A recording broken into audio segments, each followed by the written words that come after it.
شركائي الذين زعمتم فدعوهم فلم يستجيبوا لهم وجعلنا بينهم موبقا ورأى المجرمون النار فظنوا أنهم مواقعوها ولم يجدوا عنها مصرفا صدق الله العظيم. صدق الله العظيم وبلغ رسول النبي مصطفى الكريم ونحن على ذلك من الشاهدين. أعوذ بالله من الشيطان الرجيم. بسم الله الرحمن الرحيم.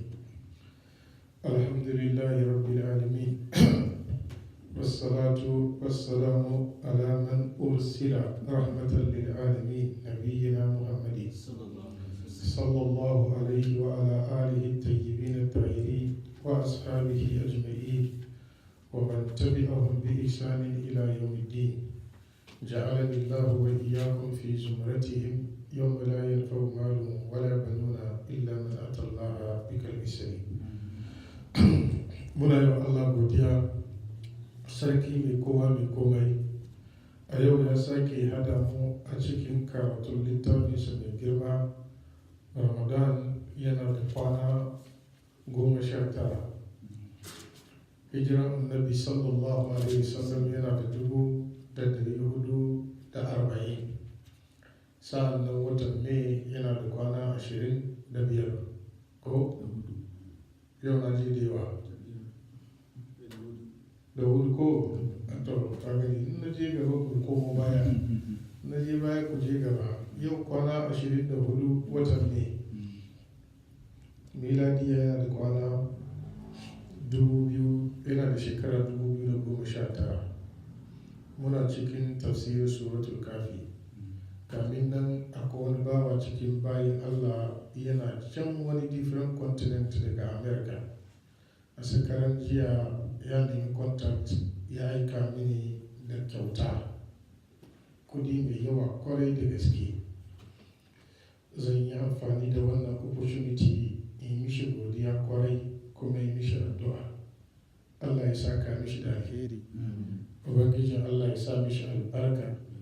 Abin da ya ciyar Allah ya saka mishi. Abin da ya rike Allah ya albarkace shi da shi da zuri'ansa da dukkan abin da ya sa gaba. Allah ya musu jagora. Sauran niyyar shi Allah ya sani, Allah ya yi mishi. To, jarraba bin gade mun jarraba yanzu da ya kamata bar jarrabawa a yi ta sa mana wanda aka caci sabo ya fi. A daina jarrabawa don jarrabawa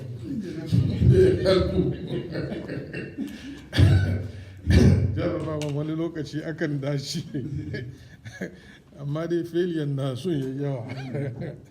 Sa daina jarrabawa kullum a caji a sa muna kurum ya fi mun fara karatu muna samun tashwish. Allah ya ji tausayi mu. Ya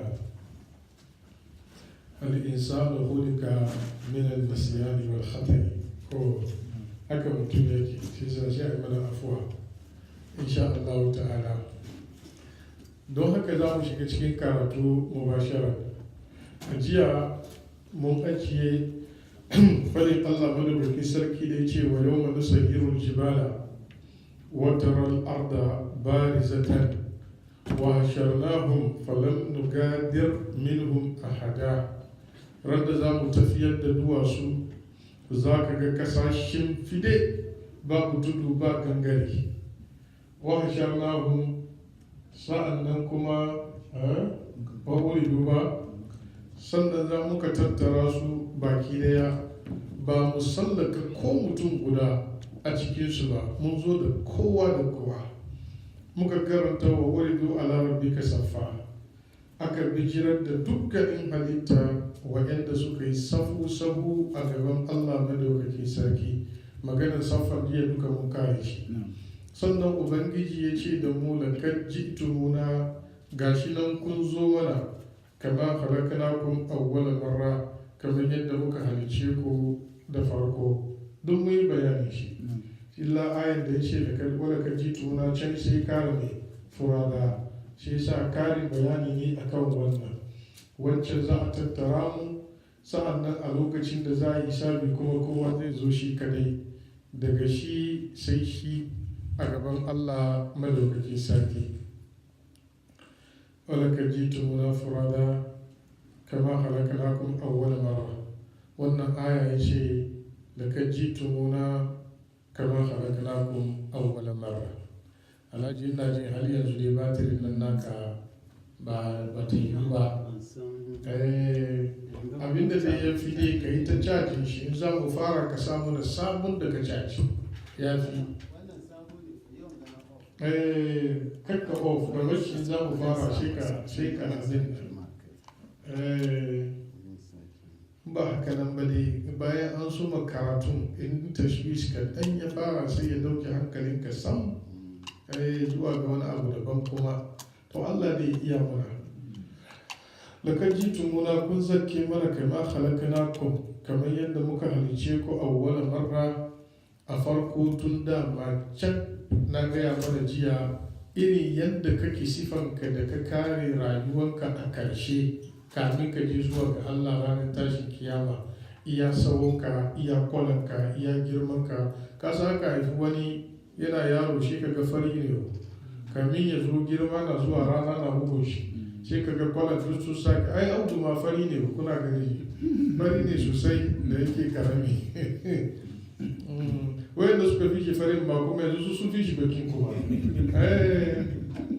suna nan falare da yawa kyawawa yanzu rana na bugu sai kaga kan da shi yanzu ya girma kuma sai kaga kwalan ya dushe to dama da dusheshen kwalan ne original shi da zai zo duniya ne aka compression shi ya yi kankani ya zo jariri ya yi ta girma sannu-sannu har zuwa lokacin da Allah ya gada ma karɓar ranshi shi sa yadda kake a wannan lokacin halittar alamun zarra kamin an nika mu a mai da mu kamar kwaya a sa kowa su sun uban shi zuwa ga su sun kakan mu adamu to irin wannan sifa da shi za ka zo to amma da ka zo duniya ka zo kana kakiya wanzami shi ne wanda ya cire shi to dama can a lokacin alamun zarri da kakiyan ne ka duba ko ba ka taso da shi wannan fatar da wanzami ya cire to ya komo kama halaknakum awwal marra shine kuma hadisin annabi sallallahu alaihi wasallam da muka fada cewa yusharun nasu yawmal qiyamati ufatan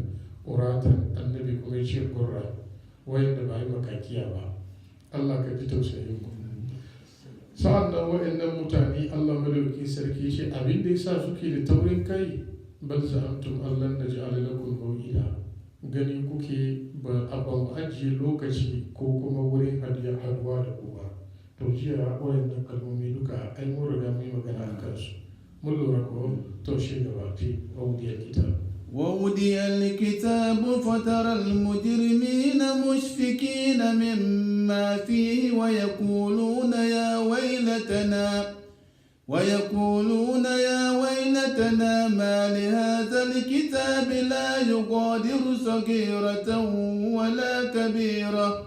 لا يغادر صغيرة ولا كبيرة إلا أحصاها ووجدوا ما عملوا حاضرا ولا يظلم ربك أحدا سبحانه وتعالى يقول ووضي الكتاب a lokacin sai a zo a ajiye littafi alkitabu nan ga liljinsi kamar yadda malaman tafsiri suka faɗi nauyin littattafan aikin kowa saboda abinda ake ce ma littafi shine takardun da aka yi rubutu ciki rubutu aka yi mishi bango da bango ababen da ke tsakanin sunan shine littafi ne to takardun aiki ko za a rubuta kamar yadda ayoyin Qur'ani suka yi mana ishara fataral mujrimina a ran nan za ka ga miyagu mushfikina suna cike da tsoro har jiki yana makarkata mimma fihi saboda sananin wahalan da suke ciki kamar yadda abi hadisin sauda bintu zam'a matar annabi muhammad sallallahu alaihi wasallam ya ce don wahalan mutum zai zufa sai ya kai mai iya mashafan turare wani zufan shi sai ya kai har iya kunne shi. Allah ka ji tausayi mu. Wannan abu zai razanar da miyagu. Waya kuluna a lokacin sai ka ji suna fada suna cewa ya wailatana, ya kai tunmu, ya babban hallakar da muka fada a ciki. Mali hazal kitab, a nan ga an bambanta rubutun mali sannan aka zo da hazal kitab. Ka lura ba a gama lamun nan da haza kamar rubutun wayansu wurare ba. Imamu Suyuti yana da mata'if a ciki wanda yake mai ban sha'awa, illa wayansu ayoyi sun saba mishi akan wannan. To yana yiwuwa wannan wurin latifan shi ya aiki don ba ko ina ne komai sai ya zama iri guda ba, kamar yadda muka saba faɗi a cikin alfazin Qur'ani wanda yake mai girma. Sai mutum ya ce mali hadhal kitab, wannan littafi kuma yaya haka, me ya same shi? La yugadiru, baya sallake sagiratan, wata kankanwan abu komin kankantarta, saboda shi bai ce sagirin ba. Ya ce sagiratan, ya yi mata ta'alisi domin ya kara nuna kankancin abin ko yaya take, baya sallake ta. Wala kabiratan, balle ma manya-manyan, tun da bai kyale kananan ba, to manya-manyan ai ba sauki. La yugadiru, baya sallake sagiratan kankani, wala kabiratan wala ma babba, illa ahsaha, face ya rubuta ta, ya kewaye da saninta, sa'an nan kuma ya tabbatar da ita. Wa wajadu ma amilu hadira, a wannan lokaci za su samu duk abin da suka aikata a halarce, a rubuce, a tabbace a cikin littafinsu. Wala yazlimu rabbuka ahada, ubangijinka baya zaluntan kowa a cikin bayinsa. Ba mutum guda da za a rubuta mishi abin da bai yi ba, ba kuma wanda zai yi wani abu ake rubutawa. In dai ta hanyar zalunci ne, kai kirki za a rubuta, ko kai mugu ba za a ke rubutawa ba. Kowa daidai abin da ya aikata shine abin da za a rubuta masa. Wannan aya, kamar yadda kuka ji, waɗannan ayoyi sun cire da mu daga biga misalin duniya da yadda ta kare, da kuma yin tazkiri ga mutumin da ya samu wadata a nan duniya yake jin ya isa, ya yi alfahari karshe shi ya zama da ya sani. Ayar ta cire da mu za ta na nuna mana waƙi'iyyar abin da zai faru ranar tashin kiyama. Daga cikin alamomin duwatsu za su tafi, za a tattara mutane, ba kowa da za a sallake, za a bijirar da mu gaban Allah safu-safu, daya bayan daya. Kun zo gabanmu kamar yadda kuka ji can. A jiya kun ki jin magana don kuna ganin ba mu haɗuwa da ku, to yau ga mu ga ku ƙowajiyar kita. Sannan za a kawo takardar aiki a ajiye. Kalmar wudi'a daga alwada'u, wudi'a mabniyun lil majhul, ka lura ko, saboda shi alkitabu na'ibu fa'ilin. Wudi'a za a ajiye alkitabu littafi. Wa zai ajiye? Ubangiji ya riga ya gaya mana a wayansu ayoyi waɗanda suke masu tarin yawa. Littafin nan maluma sun yi sabani, wani littafi kenan? Wayansu malaman tafsiri suka ce littafin da kuka rubuta, aka rubuta ayyukanku. Wa inna alaikum lahafizin kiraman katibin ya'lamuna ma taf'alun. Kowane daya daga cikinku yana da mala'ikun da suke kula da shi, suke kiyaye sha'anin shi. Manya-manya ne abun Allah madaukakin sarki, sa'an nan masu rubutawa ne. Hadisi ya tabbatar da daya na hannun dama, daya na hannun hagu. Sa'an nan Allah madaukakin sarki ya gaya mana sunansu, cewa hatta lafazi idan ya fita bakin mutum suna rubutawa. Ma yalfizu min qawlin illa ladayhi rakibun atid. Ba abin da zai fita bakin mutum ko da lafazi, face rakibu atid ya rubuta. sunan mala'ikan dama da sunan mala'ikan hagu kenan, ba kamar yadda aka ce dama rakibu hagu atid, a kowa ma sunan shi rakibu atid, kowa ma ka lura, mai dako mai kula, kowane ɗaya daga cikinsu yana dako mai kake yi kuma yana kula da aikin shi, kana yi kaf yana rubutawa. iz yatalakkal mutalakkiyani anil yamini wa anil shimali ka'id. Waɗannan mala'iku, wannan na dama wannan na hagu, sannan Allah ya ce ma yalfizu min qawlin illa ladayhi raqibun atid. Alqur'ani yana ce mana inna kunna nastansikhu ma kuntum ta'malun. Mun kasance muna rubuta daya bayan daya abinda kuka kasancewa kuna aikatawa. Wato rubutun da ake yi na aikin mutane, in kai rubutu da pen kana iya sharewa ko kai da pencil ko kai da chalk ko kai da wani gwamshi, amma rubutun da aka yi da saka kan kyalle ya ake share shi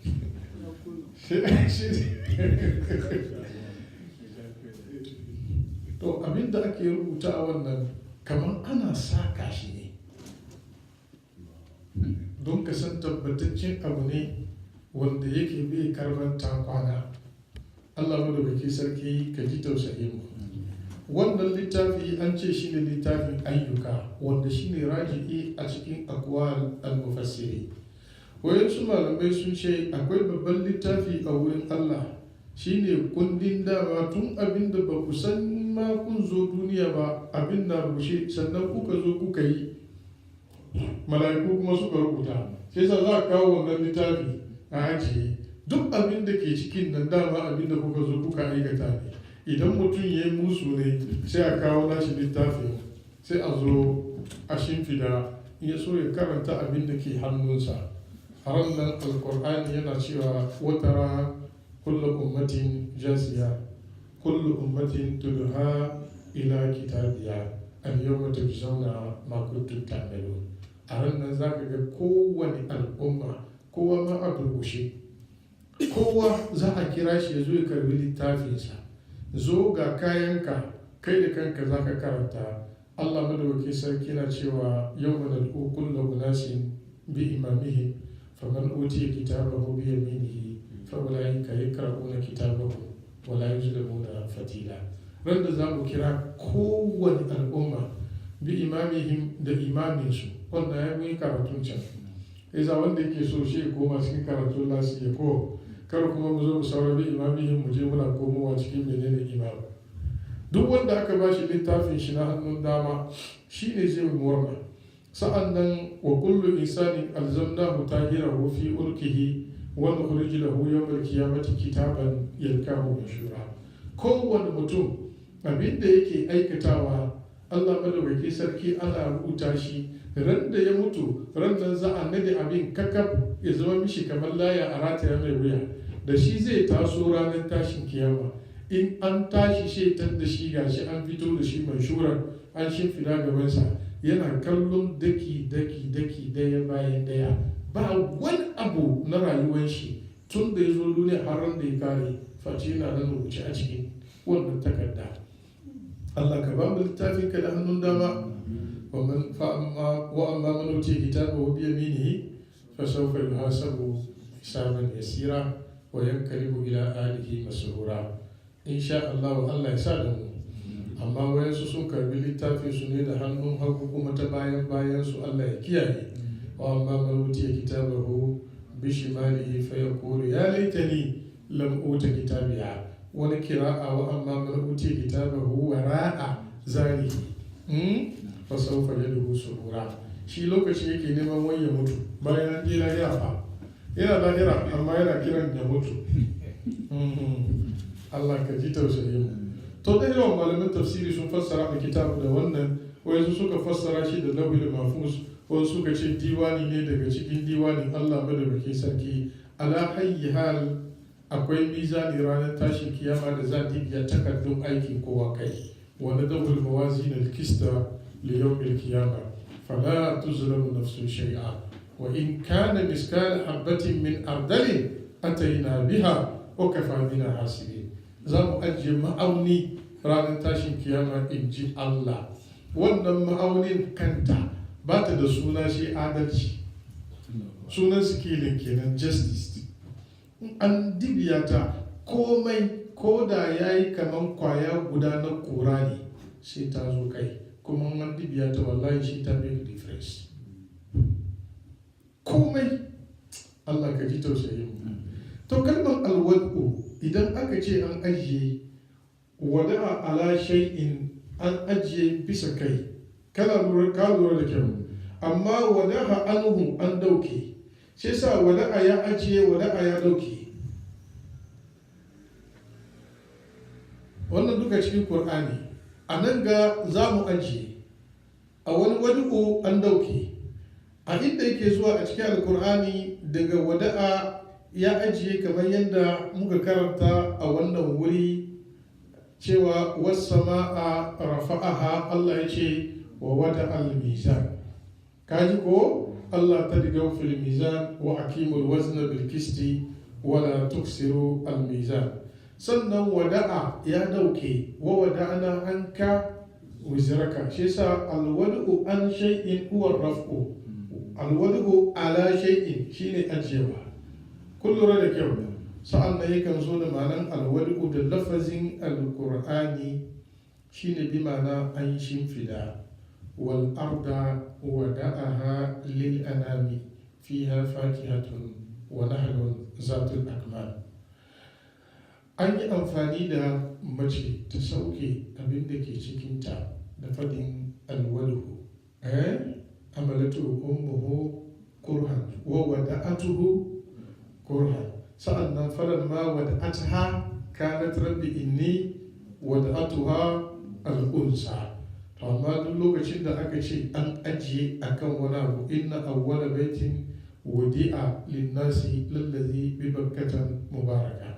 Shi sa an ajiye bisa kai ya zama ka doki ka ajiye. An ajiye gabarin shi bi ma'ana an dauke. Kun lura da kyau. To shi ne fadin Allah madauki sarki da ce wa wadana an ka wiziraka, ya kai annabi Muhammad. Isa karka bar lafazin wadu'u idan ya zo da bayan an a bisa kan ajiyewa zai zama an kara ma annabi nauyi kenan. Alhali kuma an ce an dauke bisa kan shi. Wannan kenan.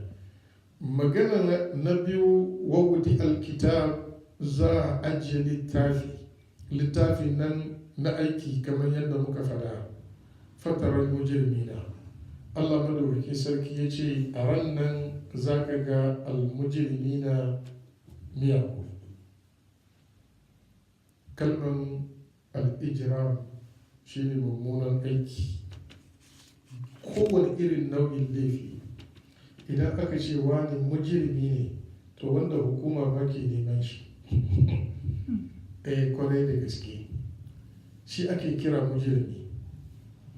Masu laifi, kafirai, batattu, hallakakku, dukkansu ranar tashin kiyama su ne mujrimai. Allah ka ji tausayin mu. Shi ne oppositing musulunci ko imani. Kamar yadda Alkur'ani yana cewa fataral mujrimina mushfikina mimma fihi.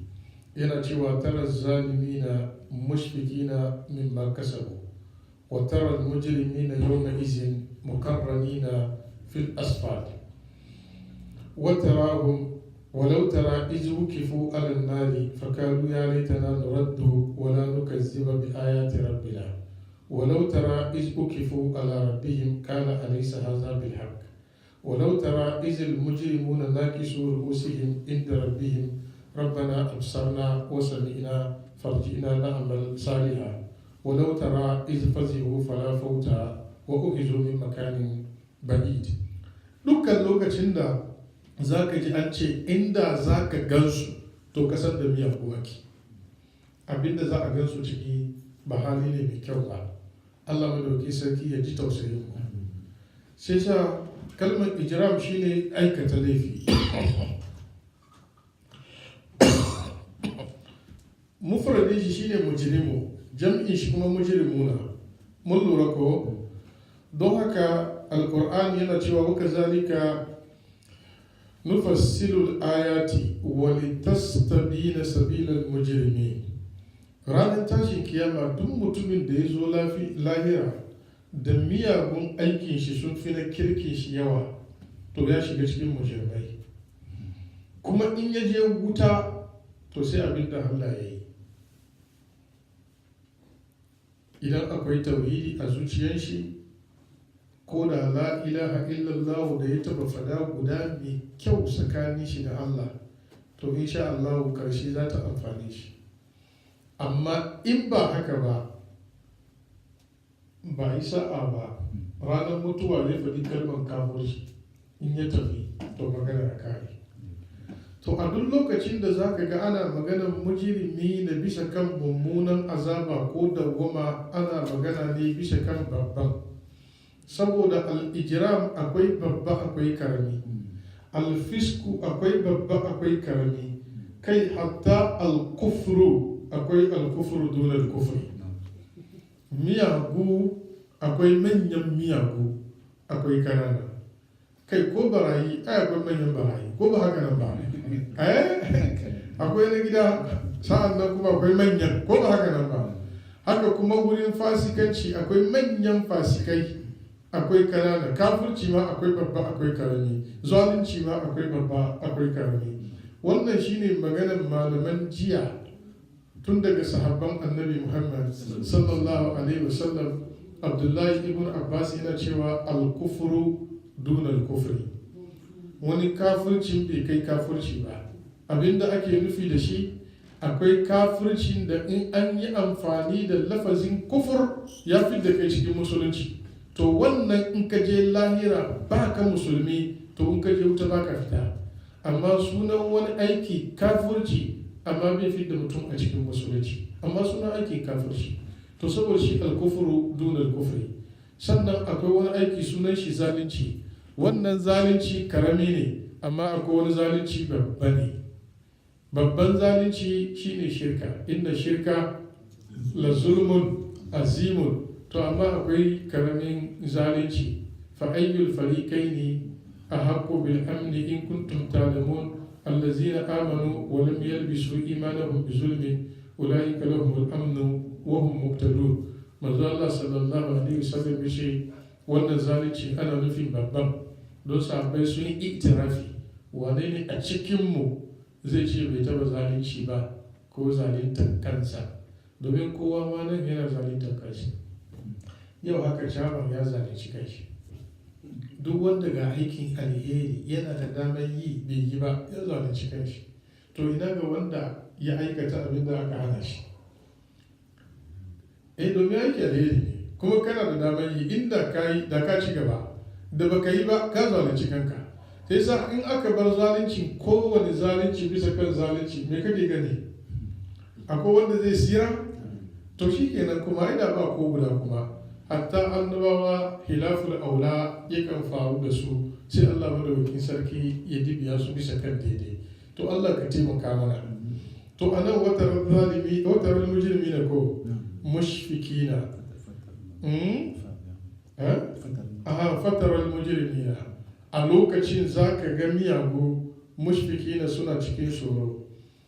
Kalman mushfikina shine makarkata. Ai kusan makarkata, mutum ya tsorace har jikin shi ya rika rawa saboda sananin tsoro. In ya rikice kaga kafan shi na hakan ganga. Ka san komin barin gawo, wani lokacin mutum ya hau, in ya kalli wani malami gaban shi malam sai kaga kafan na shi. Ko baka sani ba? This week Alhaji ka jarraba ka ga. Kaga kafan ka na rawa unexpected. Ko a ji a dibiya ka bisa kan wani mimbarin da baka expect ba, ko kana zaune cikin wani taro a kira ka da gawai su manyan malamai kawai a baka speaker a ce kai magana, baka san tamun da hannunka zai yi. To wannan shi ake kira, wannan abin ganga makarkata kenan. Ka gane ko mutum kan ji tsoro kawai saboda wani abu daban abin ya sa shi makarkata. To su wannan tsoro nasu hango wani abu suka yi na ganin cewa ai ga wutan can, kuma ba makawa ciki za a je a jefa su sai sa tun daga wannan filin ma'ashar tasowarsu tukuna kamin a zo a yi wani abu to lokaci su suna cikin makarkata ne ana zuwa ajiye takarda kaga jikin mutum ya dokewa mai fusari jikin shi yayi mai bayan gari jikin shi yayi mai zufa har zufa ta lullube shi kowa ma sai ya shiga cikin abin da zai shiga Allah ya kiyaye mu saboda shi yasa ba zallan tsoro ne ba ka lura ko in ka ji cikin tafsirin malaman tafsiri sun fassara mushfiki na bi ma'ana khaifina amma in ka bi bayan alkur'ani zaka gani yana cewa yana gama alkhashiya da kuma wahum min khashiyatihi mushfiqun kana ji da kyau ko zaka gani wahum min khashiyatihi allazina yakhshawna rabbahum bil ghaibi wahum min as-sahati mushfiqin innal ladzina hum min khashiyati rabbihim مشفقين يستعجل بها الذين لا يؤمنون بها والذين آمنوا مشفقون منها ترى الظالمين مشفقين مما كسبوا فيه وهو واقع بهم قالوا إنا كنا قبل في آلنا مشفقين فمن الله علينا وكان عذاب السموم والذين هم من عذاب ربهم مشفقين duk wanda ke da wannan makarkatar zuciya a rayuwar shi na duniya dangane da ubangijin shi insha Allah ya tashi kiyama yana cikin masu aminci amma wanda yake da nasuwa da kwanciyar hankali da doubt cewa kiyaman ba za a yi ta ba to in ya tashi zai tashi cikin makarkata ne saboda shi in ka bi wayannan ayoyi ka gani inna kunna qablu fi alina mushfikin kana ji a lokacin da muke duniya ba hankalin mu kwance bari fassara shi da rashin kwanciyar hankali yanzu kun gane maganar ko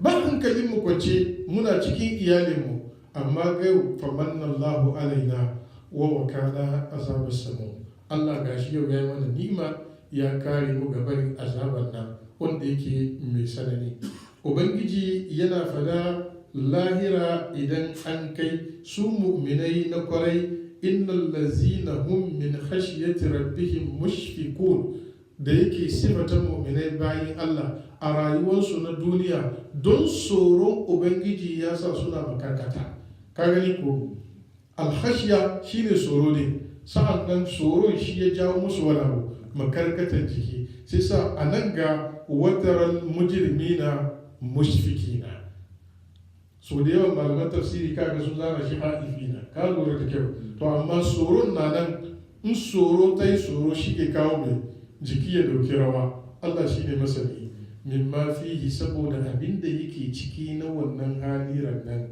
waya kolo a rannan za su rika fada suna cewa ya wailatana kalmar alwail shine boni firgita razana da duk abin da kake jin tsoro zai yiwu ya zama maka sababi na hallaka sai gaji ya ce mali hadar kitab me ya samu wannan littafi ne la yugadiru sagiratan bai sallaka ainihin maganar gagara tsaron jiya ko ba gaba sai sa la ya turku bai bari a hausa yugadiru shine ya sallaka ma'anar sallakawa kana kidaye nan da ka kai kan wan shi ka jon ka je wan shi baka sa shi ciki ba ko ba gaba to wannan littafi na takardun aikin mutane ba a guda daya wanda ka fada ko kaji ko ka kalla face ya rubuta shi wannan abu sagiratan komin kankantanta wala kabiratan komin girma annabi muhammad yayin da aka yi gazuwatu hunain ya sauka cikin wani rami ya ce masu habbai ku tattaro mini itace da tako da kara duk wani abin da kuka gani dangin itace babba kankani duk ku tattaro suka yi ta tattarowa har ya zo ya haukar juna ya yawa manzo Allah sallallahu alaihi wasallam haka za a tattaro zunubai ranar tashin kiyama in ji annabi Muhammad yace yadda kuka ka tattaro ga kasan kara itace da menene kanana dukkanin su baki daya haka za a tattaro zunuban mutum ranar tashin kiyama in ji annabi Muhammad sai manzo Allah yace falyattaqillaha ar-rajulu wala yaznib zanban sagiran aw kabira manzo Allah sallallahu alaihi wasallam yace kowa ya ji tsoron Allah kada ya kuskura ya aikata wani zunubi babba ko kankani saboda za a yi masa lissafinta ranar tashin kiyama. Wai ne? Wai mu sake batir ya halici kanshi balle in alhaji bai samu mai lokaci na musamman yadda ya kamata.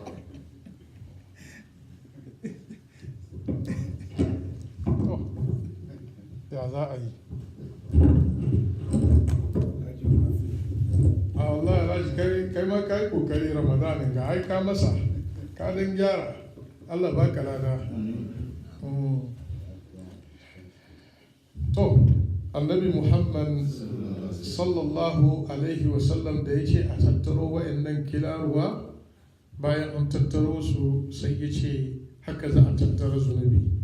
Don haka musulmi na kwarai manzo Allah ya ce ka ji tsoron Allah kada ka aikata laifi komin kankantar shi domin yana daga cikin abin da za a kidaya maka a gaban Allah ranar tashin kiyama. Allah ka kiyaye mu. Wa wajadu ma amilu la yughadiru saghiratan ko wala kabiratan. A cikin wannan aya idan ka lura kaga an ce aiki ba a sallaka kankani balle babba, sai ya zama da zunubai akwai wani abu, akwai ƙanana akwai kuma me, akwai kuma manya. Wannan shine abin da ayoyin alkur'ani suka yi ishara a kai.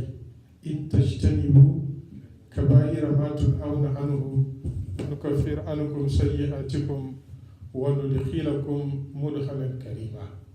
Allah madaukaki sarki ce in kun nisanci manya-manyan to mun kankare muku kanana. Ashe akwai babba akwai me, akwai karami. Allah madaukaki sarki yana cewa wallazina yajtanibuna al-kaba'ira al-isma wal fawaisha, kaba'ira al-ismi kai wal fawaisha illa al-lamama. Wasalin na fadi ka tayar fa ma ha mudafu ilayhi ne sai sa bai yi wa da fata.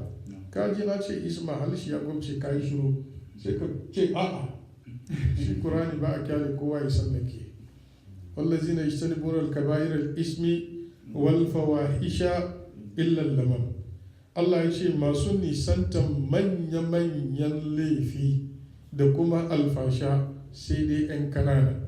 Sai ya nuna akwai manya akwai kuma alfasha sa'an nan akwai ne, akwai kuma kanana. Ubangiji na cewa wallazina yajtanibuna al-kaba'ira al-ismi wal fawahisha illa al-lamam, sai ce inna rabbaka wasi'ul maghfira. Ka sani ubangijinka shine mai yalwan gafara. In dai kun bar manya to Allah zai yafi kuma kanana. To Allah ya sa mu ciki. Wayansu malamai sun ce zunubi duka babba ne, ba zancen kankani a cikin zunubi. Wannan kuma hilafu zahir ya saba ma zahirin alkur'ani. Don zahirin Qur'ani a nan ga ya ambaci la yugadiru sagiratan wala kabiratan illa asaha.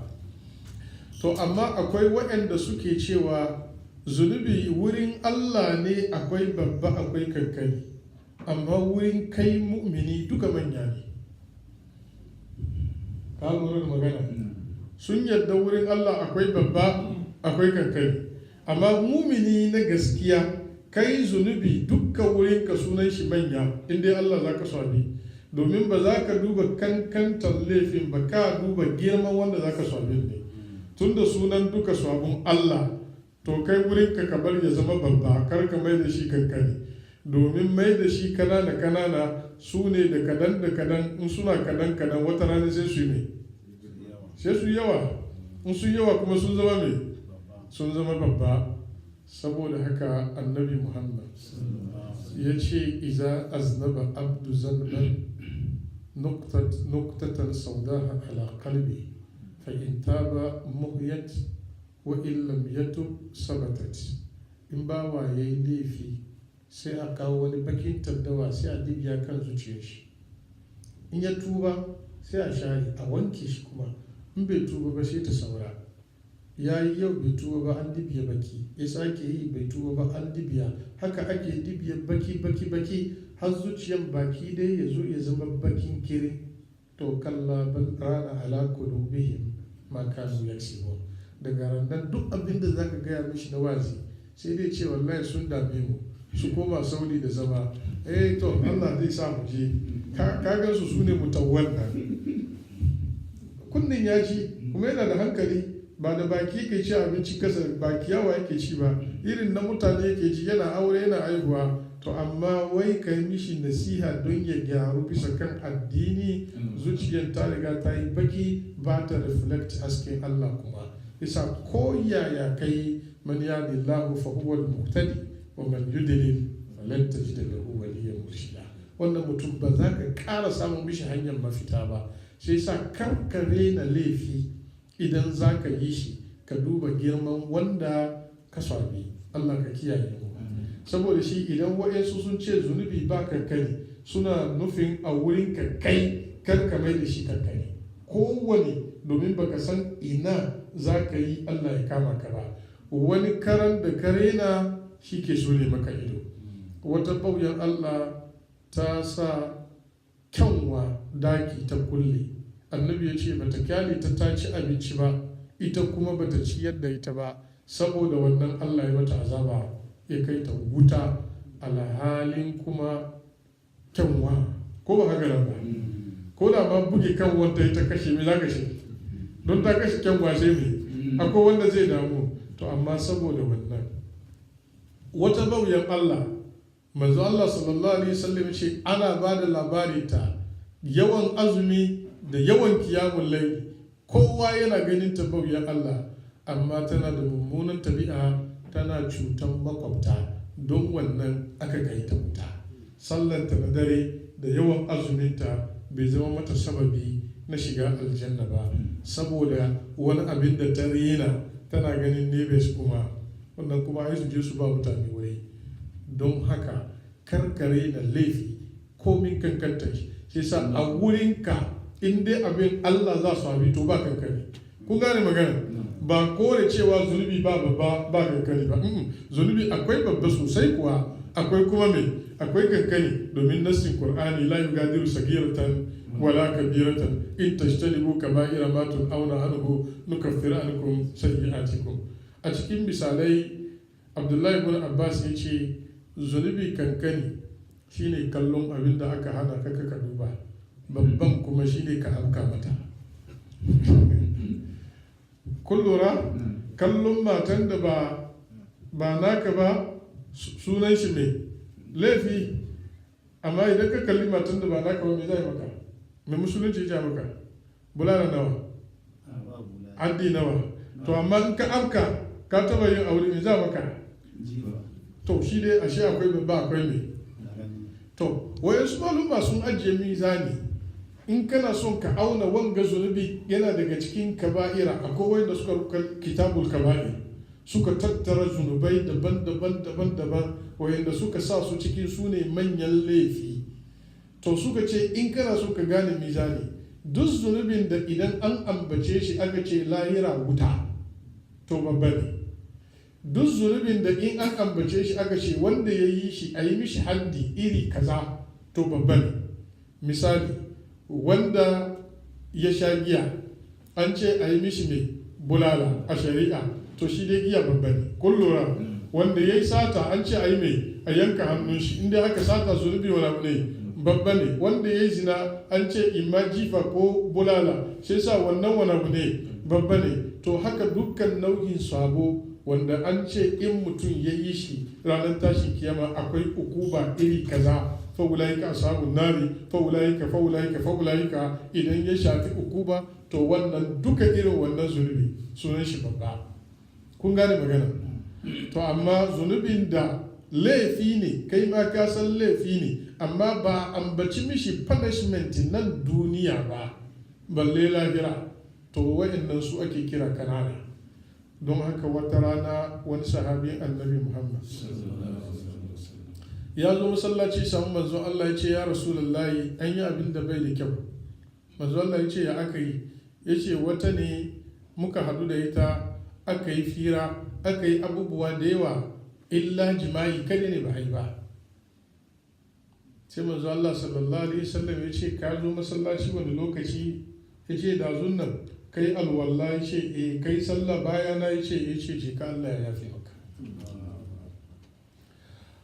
Wato tun da zunuban kanana ne, kankanin ne, sai ya zo ya yi aikin ibada babba, ka lura da kyau ya nisanci babban laifin shine afkawa cikin mai zinan sa'an nan ya zo ya aikata aikin kirki innal hasanat yuzhibuna sayyi'ati zalika zikira lizakirin. Don haka irin wayannan kananan laifi dan kuskuren da baka lose time to time ka iya kana fadawa ba intentionally ba to da kai alwala an yafi. In kai sallar azafar kamil la'asar abin da ya faru ciki an yafi. In kai magaruba kamil lisha abin da ya faru ciki an yafi. In kai lisha kamin asuba abin da ya faru ciki wayannan kananan zunubi duka su ne Allah ya ce wallazina yajtanibuna al-kaba'ira al-ismi wal fawahisha illa al-lamam. Allah ya ce inna rabbaka wasi'ul maghfira huwa a'lamu bikum idza anshakum min al-ardi wa idza antum ajinnatun fi butuni ummahatikum. Amma kar wani ya sake ya ce shi perfect ne fala tuzakku anfusakum huwa a'lamu biman ittaka. Ba wanda ya isa ya danga kanshi a cikin cewa shi takiyi ne a bari Allah ya salkaka ka amma kar ka salkaka kanka don Allah shi ya sani. Alal akalla kun gane difference. La yugadiru sagiratan wala kabiratan illa ahsaha. Ahsaha ya kidaya ta, ahsaha ya kewaye ta, ahsaha ya rubuta ta. Shi sa kaga wannan kalma ya gama duka aikin gaba daya littafin kannan ya rubuta ya kofi duka yana insani shi. Aikin an rubuta, aikin an tabbatar da shi, babu guda daya da za a bar shi. Saboda shi kalman ahsa Allah yana cewa liyalamu annahu aw liyalamu an kan ablagu risalat rabbihim. Allah ya ce wa ahata bima ladayhim wa ahsa kulla shay'in adada. Qur'ani na cewa lakad ahsahum wa addahum hadda yawma yab'asuhum Allahu jami'an fayunabbi'uhum bima amilu. Randa Allah zai tada su duka ya ba su labarin abinda suka yi. Ahsahu Allahu wa nasu. Shi Allah ya kidaye abin daidai amma su sun manta. Su sun manta, ka manta sam sai ka gani cikin takardanka su kuna za ka yi mamaki mali hazar kitab. Wannan littafi me ya same shi ne habba ya ki jumpa komai ma. Allah mu dauke sarki kiyaye mu. Allahu ala kulli shay'in shahid. Sannan wa wajadu ma amilu hadira. Abinda suka yi duka wanga duka takidi ne fa. Wanga duka ana kara karfafa maka aikin da kai ba a sallakewa. Don da ku koma baya ku duba magana. Waya kuluna ya wailatana. Sai suna cewa kaitonmu mali hazal kitab. Me ya samu wanga takarda ne? Wannan littafi ta kaka la yugadiru kaji wai bai sallake kabiratan sagiratan kankani komin kankanta wala kabiratan wala ma ya sallake babba illa ahsaha. Abinda an ce bai sallake ba shi dai ahsaha ko sannan kuma ka ce sai kuma ya kare rubuta ta ya kididdiga ta kuma ya kewaye da saninta. Duk da haka Allah ya ce wa wajadu ma amilu aikin da suka yi duka kuma za su same shi hadirin gashi a halarci gabansu.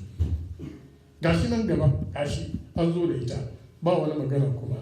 Yau mata jidu kullu nafsin ma amilat min hairin muhdaran wa ma amilat min su'in tawaddu law anna bainaha wa bainahum amadan bahida. Ranar da kowane rai zai samu abin da ya aikata na alheri gata, abin da ya yi mummuna kuwa wallahi zai nemi a ce shi da abin sun kai bangon duniya mafita rana da fada rana. Allah ka kiyaye mu. Alimat nafsun ma ahdarat. In an kai filin nan kowane rai zai ga abin da ya zo da shi. Rannan za a tona asirin kowa. Hunalika tablu kullu nafsin ma aslafat waruddu ila Allahi maulahumul haqq yawma tubla as-sara'ir fama lahu min quwwatin wala nasir yunabba'ul insanu yawma idhin bima qaddama wa akhar. A wannan rana duk abin da mutum ya gabatar hatta wani niyyan da ya yi zai wani abu bai yi ba annan sai an gaya maka.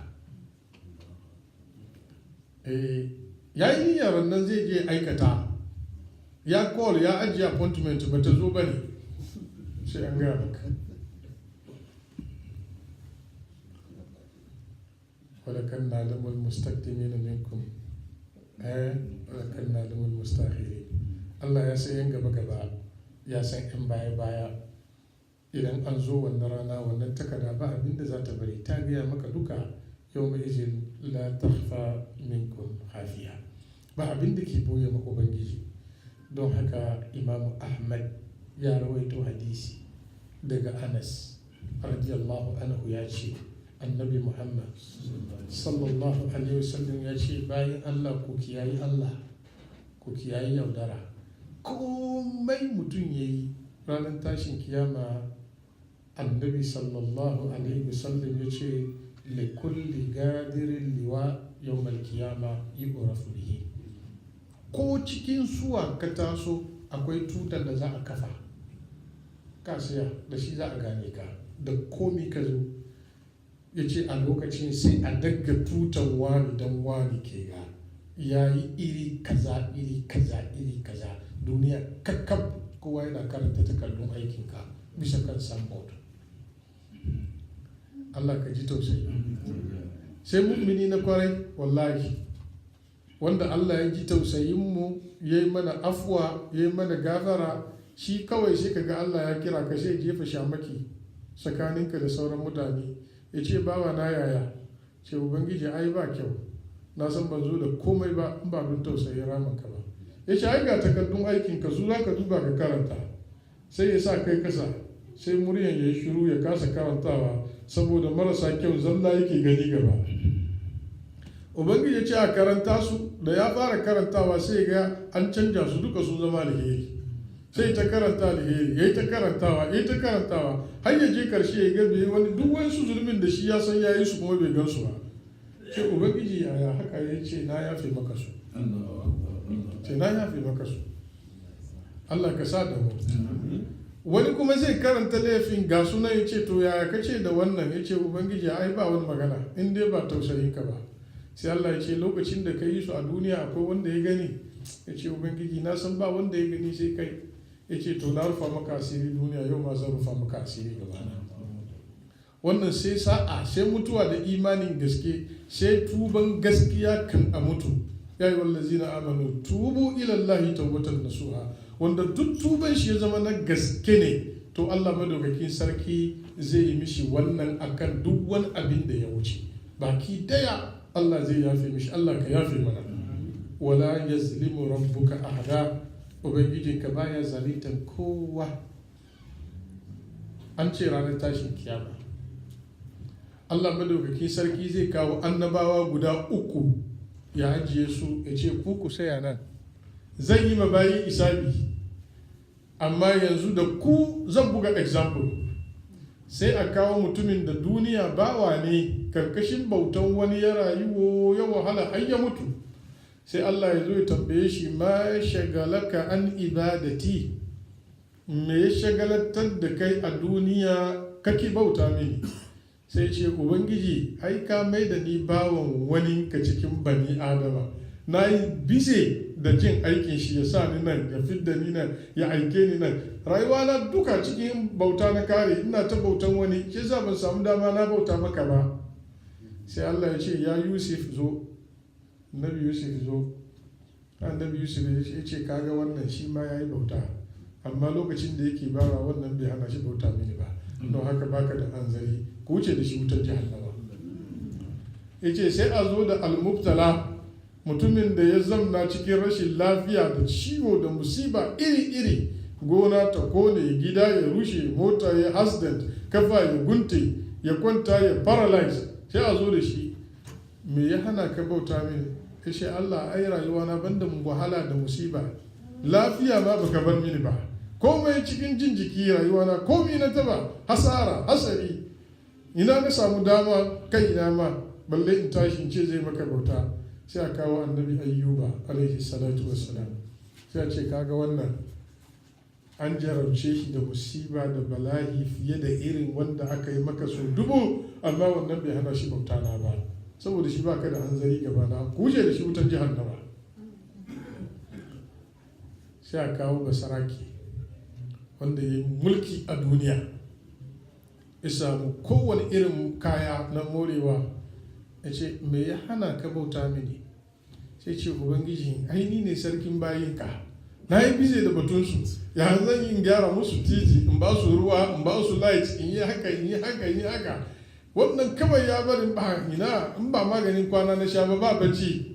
Sai Allah ya zo da annabi Sulaiman alaihi salatu wassalam, ya ce kaga wannan ya mallaki duniya gaba daya, yayi sarautan aljannu da mutane da dabbobi, kai har da tururuwa shine sarkin su, amma wannan ko da daya bai taba kauce ma bauta mini saboda sarautar da na dibiya mishi ba. Baka da hujja, ku wuce da shi jahannama. La ilaha illallah. A wannan fili Ma'az bin Jabal yana rawaito hadisi daga Annabi Muhammad. Manzo Allah sallallahu alaihi wasallam ya ce lan yazula kadama abdin, kaga duddugen kafan bawa bai move in an tsaya filin kiyama, akwai kwashi guda 4 sai an ce ya ansa su. Ya ce za a tambaye shi jikin nan da Allah ya baka me kai har ta sufa.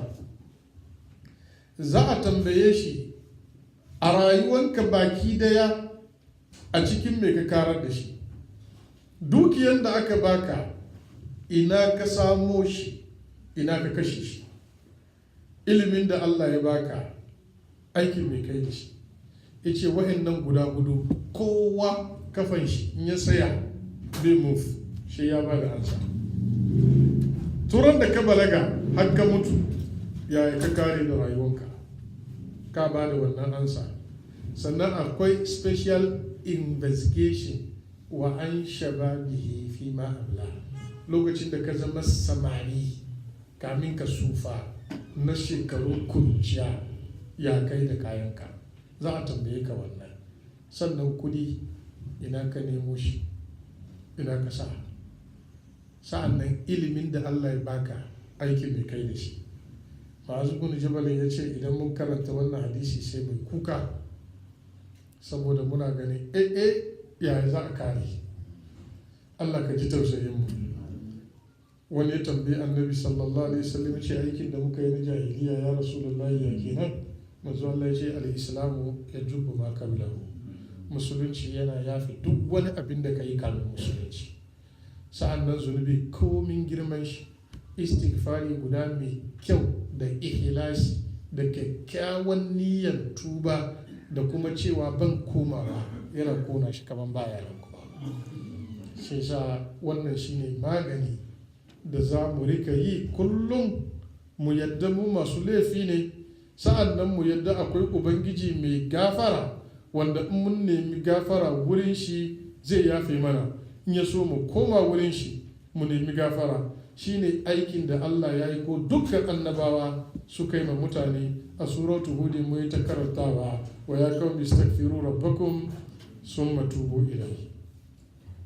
Idan Allah ya ce ma annabi ya kira mu zuwa ga tauhidi, sai ya ce kuma mu nemi gafara sa'an nan mu tuba. Idan ka ce astaghfirullah, to bayan shi sai ka tuba. Kaji ko istaghfiru rabbakum summa bayan ka yi istighfari na lullubi a yafi, to ma'anan ka tuba ka koma ga Allah, shine ma'anan ka tuba. Bi ma'ana ka rabu da shedan da shedanci, ka kuma kama hanyar Allah da neman yardan shi. Allah ka ji tausayin mu. Al'alan Ubangiji baya zaluntar kowa, wala yazlimu rabbuka ahada. Shi Ubangijinka baya zaluntar kowa. Ya kai Annabi Muhammad sallallahu alaihi wasallam, ayoyin Qur'ani sun yi ta yin magana haka, wa ma rabbuka bi zallamin lil abid. Ubangijinka ba mai zaluntar bayi bane. Zalika bima kaddamat aydikum wa anna Allaha laysa bi zallamin lil abid. Wa qudiya bainahum bil haqq wa hum la yuzlamun. Wa ma zalamnahum walakin kanu anfusahum yazlimun. Wa ma zalamahum Allah walakin kanu anfusahum yazlimun. Inna Allaha la yazlimu miskala zarra. Allah madaukakin sarki baya zaluntar kowa miskala zarra, ko da kwacin kwayan zarra ne. Wa in taku hasanatan yudaifuha, in kuwa mai kyau ne to Ubangiji zai linka ta linkin balinki. wa yuti min ladunhu ajran azima. Al'umma annabi Muhammad, wannan aya ta isa ya sa mumini aljanna inda shi muminin kwarai ne. Wannan aya ya isa kowa ya ji tsoron fadawa cikin aiki na miyagu, domin karshen mutum ita ke ga ita ce wannan destination. Baka da wani mafita, wallahi lahira ba no man's land, gida biyu kawai ne, kuma an raba kowa sai kowa ya ta gidan shi. Fariqun fil janna wa fariqun fis sa'ir. Wani bangare aljanna za su, Allah ya sa da mu, wani bangare sun je wancan nan, Allah ya kiyaye mu. Malam bismillah jika. وإذ قلنا للملائكة اسجدوا لآدم فسجدوا إلا إبليس كان من الجن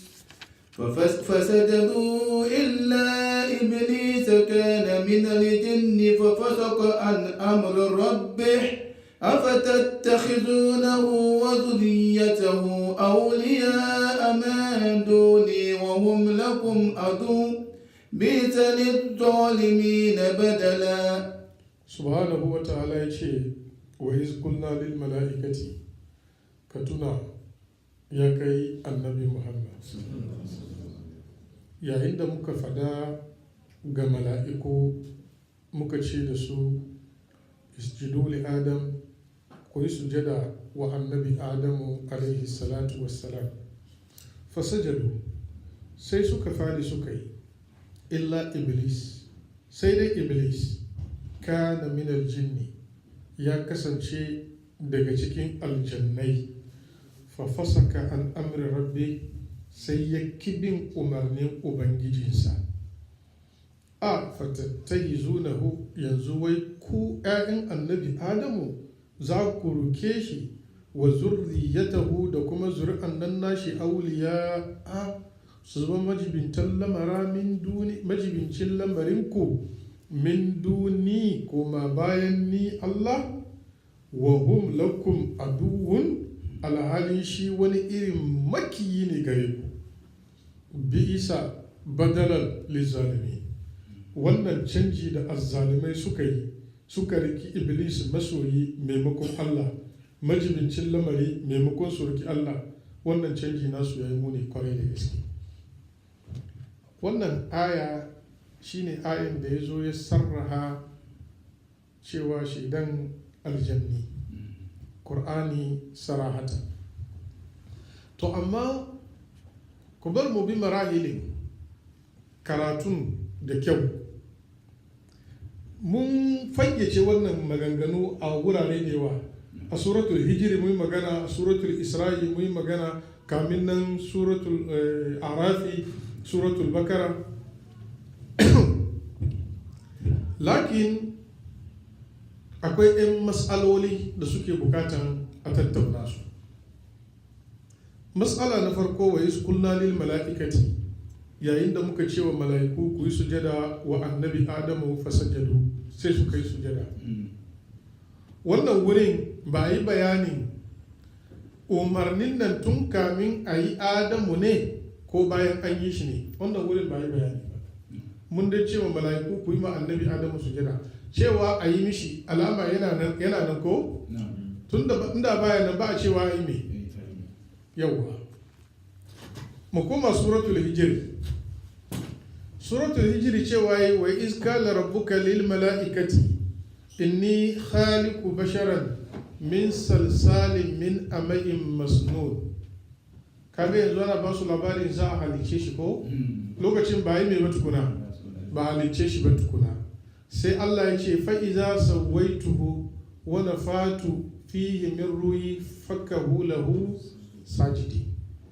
Idan na daidaita halittar shi, na busa mishi ruhi daga gare ni, ku fadi ku mai sujada. Bi ma'ana an ba su labarin za yi Adamu da hanyi shi su yi mai sujada. Kun lura da magana? Amma wannan aya yana gaya ma a yi mai sujada kawai, amma bai differentiate lokacin da aka ba da command ba. Magana ga yayi wadiya. In muka koma a cikin suratul Sad wa iz qala rabbuka lil mala'ikati inni khaliqu basharan min tin fa iza sawaituhu wa nafatu fihi min ru'i faka'u lahu sajidin. Wannan ma yana ba da isharar cewa tun da za a yi shi aka ba su labari cewa in an yi shi an sa mai rai to su fadi su yi sujada. To amma in muka koma suratul bakara, ubangiji ya gaya mana muhawaransa da mala'iku tukuna, sai da aka kare muhawara sannan annabi adamu ya zama musu malami da ya karantar da su asma'a kullaha, tukuna aka ba su umarni suka yi sujada. wa iz qala rabbuka lil mala'ikati inni ja'ilun fil ardi khalifa. Kaji da cewa za a sanya halifa ban kasa ba su jira maganar ya kare ba, suka ce ataj'alu fiha man yufsidu fiha wa yafsiku dima'a wa nahnu nusabbihu bihamdika wa nuqaddisu lak qala inni a'lamu ma la ta'lamun.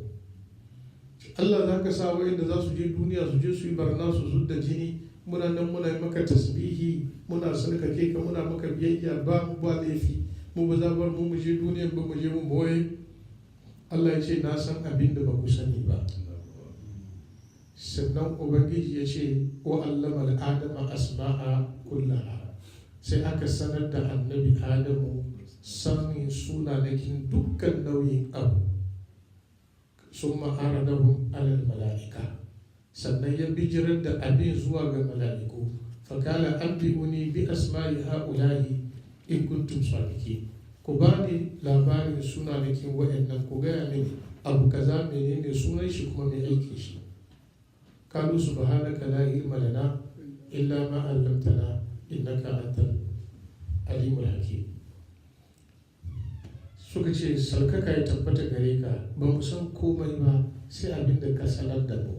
wannan kayan nan ba mu san me suke yi ba kuma ba mu san sunansu ba. kala ya adamu an bi uhum bi asma'ihi, sai Allah ya ce ya kai adamu ba su labari, gaya musu suna. sai ya doke ce wannan muciya ce, da shi ake tuka koko, da shi ake tuka tuwo, da shi ake talga koko.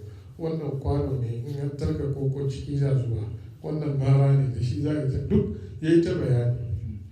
falamma anba'ahu bi asma'ihim kana alam aqul lakum inni a'lamu ghaiba as-samawati wal ard wa a'lamu ma tubduna wa ma kuntum taktumun wa iz qulna lil malaikati usjudu li adam. kullu rada tarkibi magana. sai da aka kare wannan mu'awara, aka kare har ya gwada musu ilimi, yanzu aka ce su yi sujada. to yanzu wannan wuri bizzat idan ka lura, domin ayar suratul arafi haka ya fada, ayar suratul hijri shi ya yi magana kamin halitta da suratul sad, amma da suratul arafi da bakara da wannan da muke karantawa da suratul isra'i za mu zo a cikin suratul taha, duka za mu zo irin wannan. wa iz qulna lil mala'ikati isjudu li adama fasajadu illa iblisa. to yanzu wannan tarkibi umarni sujadan nan yaushe aka yi shi? tun kamin a gyara shi ya zama a sa mai rai aka ba da komandi, ko ba ka ba? muka karanta suratul hijri da suratul sad, amma muka karanta suratul bakara bayan ya zo hal ayi muhawara sannan aka yi. hanyar da za a walwale wannan iskal shi ka san tsarin saukar alkur'ani bai sauka kamar yadda muke karanta su ayoyin gajere ba an saukar da fatiha aka saukar da bakara aka saukar da ali imran ba, no, ba haka aka saukar da shi ba. an saukar da wayansu ayoyi, ana iya bakara ya sauka, kana ji da kyau, aya 5-6 sai ali imran ayan farko ya zo, sai suratul taha kuma kadan ya zo, sai minal jinnati wan nasi, sai wani aya kuma. surori kaɗan ne kwarai a cikin Kur'ani wanda suka sauka jumlatan wahida. kamar suran da ya fara sauka wa annabi da farko dan ayoyin sama ne kaɗan, amma sauran karshen sai da aka samu shekara 10 wani abu sannan ayoyin karshe zo. ikra bismi rabbikal ladzi خلق الإنسان من علق اقرأ وربك الأكرم الذي علم بالقلم علم الإنسان ما لم يعلم أما تندر كلا إن الإنسان ليلقى أن رآه استغنى هل يزول أين سوى أرأيت الذي ينهى عبدا إذا صلى وأن اللغة تدرس كفارة لجماعة النبي محمد هل aka fara in yazo zai yi sallah suna kawo kashin tumbin rakumi tumbi na rakumi da aka fere manzo Allah da sallah su zo su tibiya bayan shi har suka zo suka ce wai yayi sallah daga yau sun zo su taka wuyan shi Abu Jahl ma ya ce babban dusi zan zo in buga kan shi manzo Allah sallallahu alaihi wasallam ce da ka fara da malaiku sun fisge ka gani yace ha ni kake ba su da malaiku wallahi zan kawo manyan samaruna Allah yana cewa falyal unadiya sanar uzabaniya abin da ke son gaya muku kun gani ikra shi da farkon mai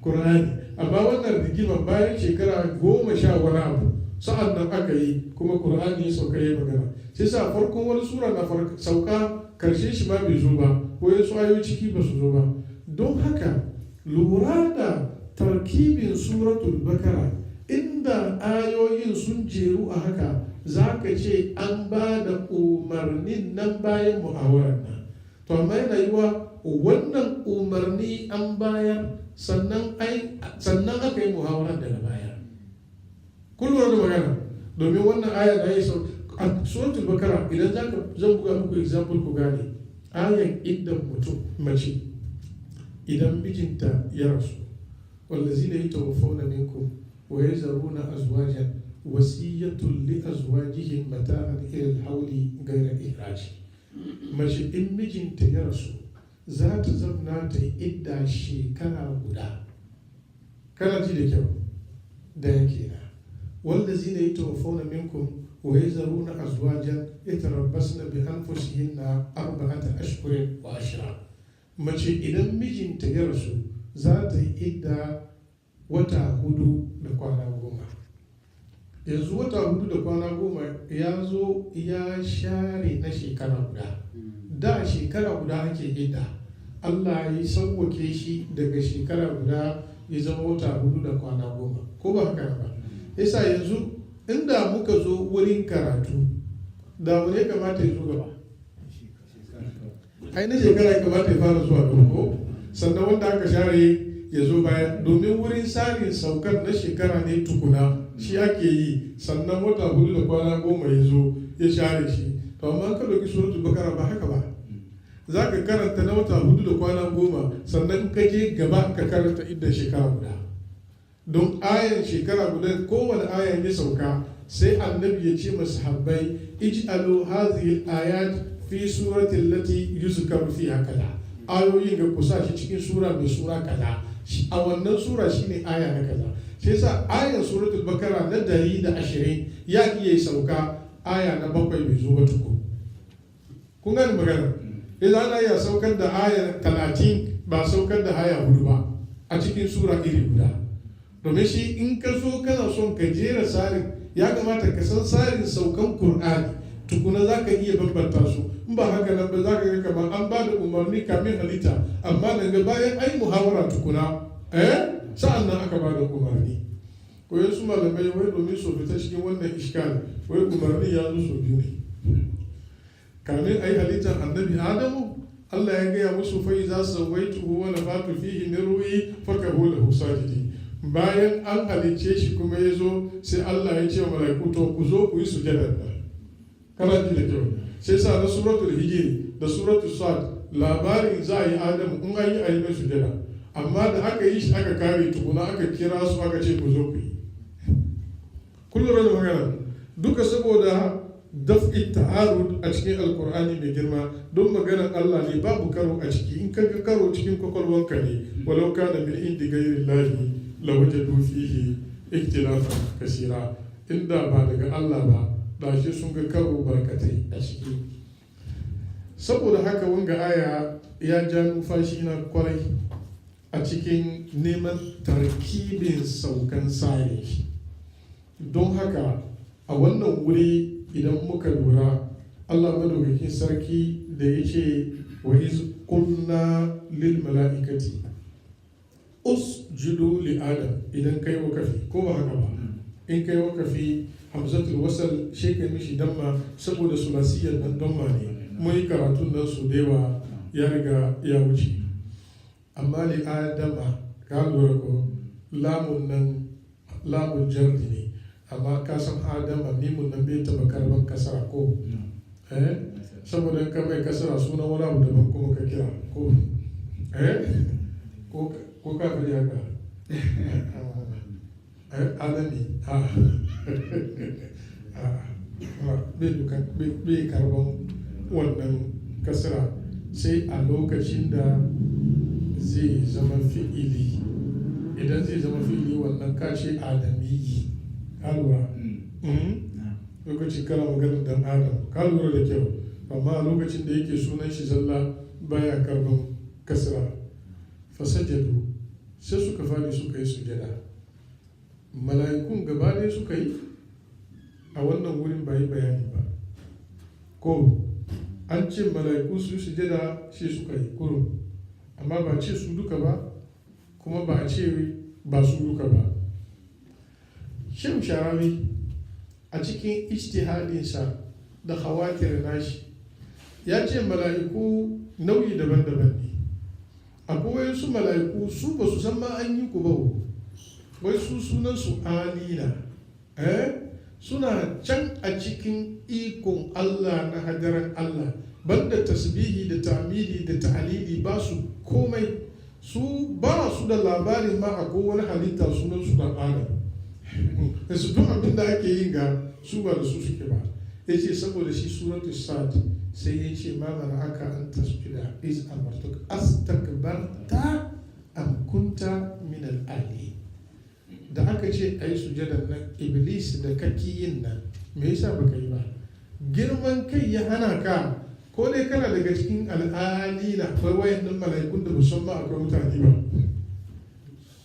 ka lura da magana to wannan istinbati nashi magana ne mai karfi kwarai da gaske da nake ganin kamar akwai takalluf a ciki saboda lugan ali na bi ma'ana madaukaka ka nuna daukaka girman kai kake yi ko kana nuna isa ne ka lura da magana to amma abin da ya zo yake da ban mamaki mun samu cikin kutubun tafasir akwai wanda suka ce mala'iku asnaf ne kamar yadda ya faɗi nan kuma tun cikin maganar mutanen jiya ba na zamanin shi ba sun ce akwai cikin sinifu daga cikin asnaful mala'ika akwai alina sa'annan akwai mala'ika sa'annan daga cikin nauyin dangin mala'iku kuma akwai aljannai har suna buga misali cewa sunan ku duka mutane amma wayansu su ne chinese japanese abin nan kadura africans asians americans su duka ku duka wani abu ne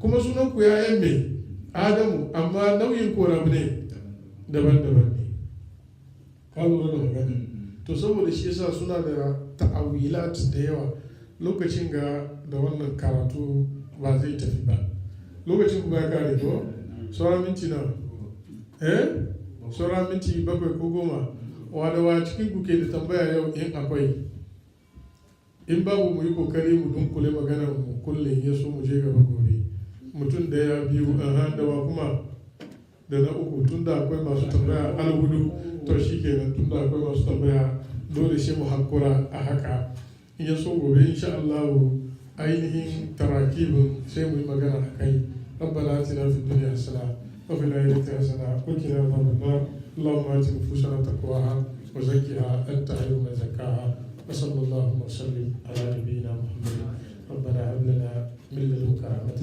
وهيئ لنا من أمرنا رشدا Mr. Chairman ربنا هب لنا من لدنك رحمة وهيئ لنا من أمرنا رشدا ka gani in baka fadi ba ka zuwa cikin kawo